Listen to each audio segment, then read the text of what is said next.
Pasukan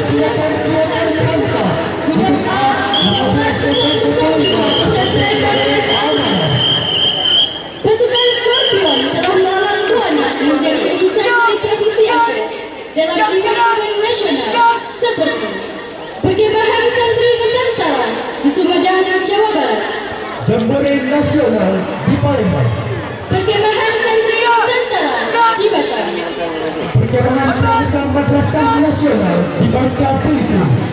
Pasukan Scorpion juga meraih gelar juara umum 1 untuk penegak dan juara umum 3 untuk penggalang dalam event lomba perkemahan penegak tunggal putra se-Aceh di Bangka Anggota pasukan Scorpion siap melakukan penampilan pada pagi hari ini. Laporan selesai. Laksanakan. Siap laksanakan.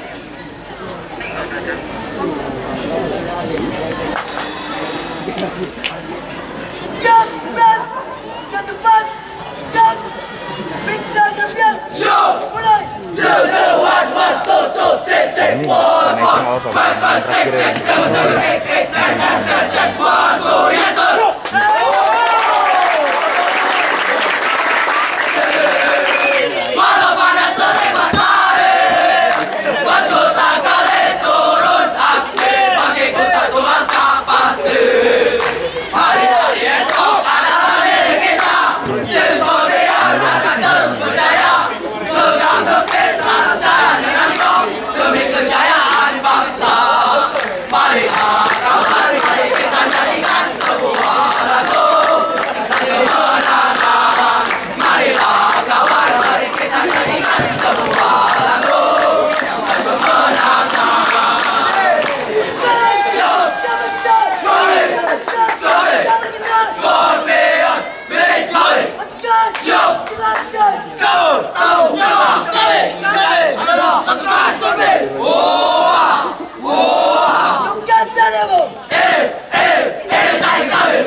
Sekarang dah tahu apa akibatnya. Lebih baik kalian duduk di kamar, duduk pada sambil belajar. Reo, reo, reo, wea, reo, wea, reo, wea, reo, wea, reo, wea, reo.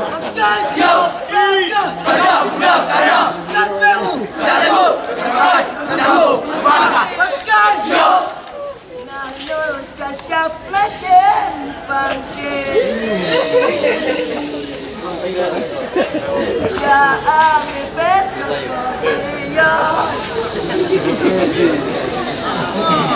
Scorpion mengadil manak Nangko Aceh Darussalam. Hey, dum dum dum dum dum dum dum dum. Hey.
Betul, Ahmed.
Kiri, gerak.